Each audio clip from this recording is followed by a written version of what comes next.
Hi, this is the day the Lord has made. Let us rejoice and be glad in it.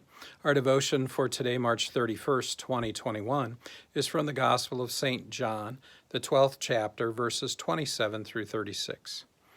Jesus, having entered Jerusalem for the Passover on Lamb Selection Day, Palm Sunday, is now speaking to some Greeks who had asked to talk with him. He has told them his hour has come. And we pick up the conversation as it continues. Verse 27, "Now my soul is troubled, and what shall I say? Father, save me from this hour? But for this purpose I have come to this hour. Father, glorify your name." And then a voice came from heaven, "I have glorified it, and I will glorify it again." The crowd that stood there and heard it said that it had thundered. Others said, "An angel has spoken to him." So Jesus states that his soul is troubled. He knows what is coming: his arrest and crucifixion, horrible suffering, and then his death. Jesus is not looking forward to it. Who would? Jesus also muses. Should he ask God the Father to save him from his suffering and death? No. This is why he came into the world.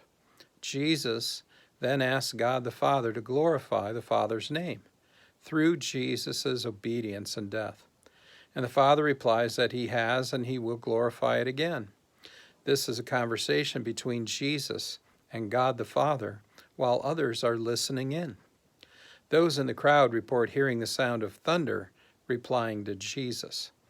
Some say that they believe an angel has spoken to him. Verse 30 and following, Jesus answered, "This voice has come for your sake and not mine.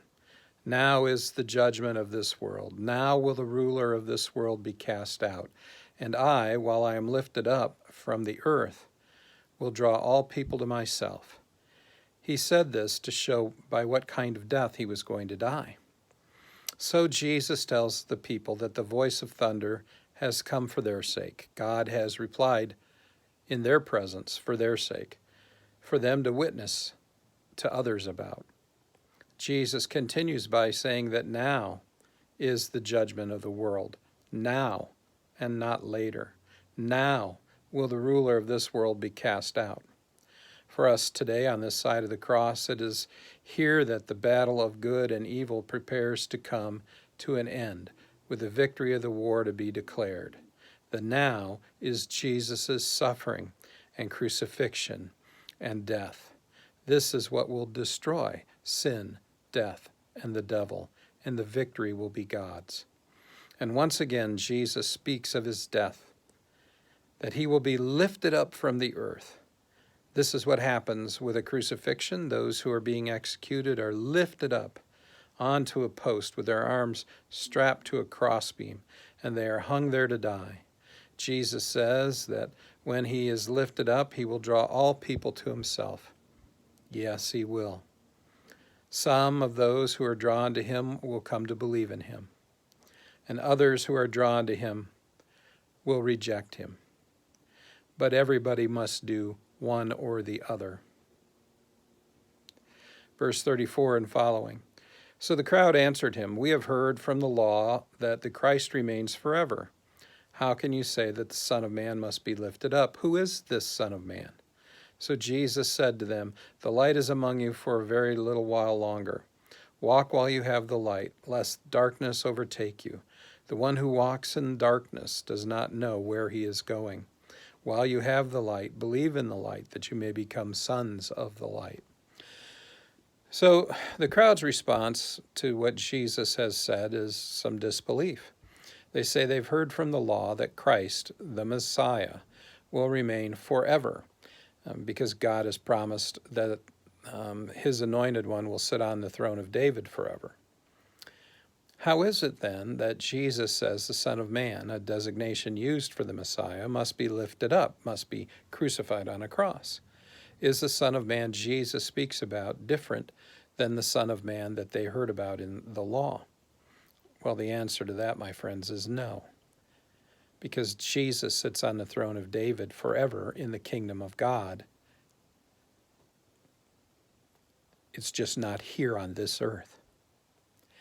Jesus tells them that the light is with them for only a little while longer. This is a reference to himself being the light of the world. He encourages them to walk while they have the light, while they have his presence. Otherwise, the darkness might come and overtake them. And the one who walks in darkness doesn't have a clue as to where he or she is going to go. They have no light in order to see their way, so they don't know where they're going to end up. The darkness and the devil of the world make it difficult for those seeking to live a godly life to actually live a godly life, because darkness and evil make it difficult for godly people to see.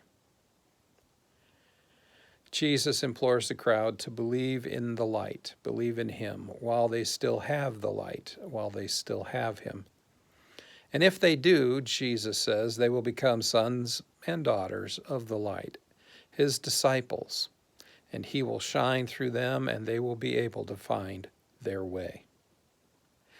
Those of us who believe in Jesus have him shining through his light through us each day, to help guide us each day in this dark world, so that we may journey through this life on the right and godly path that leads to everlasting life.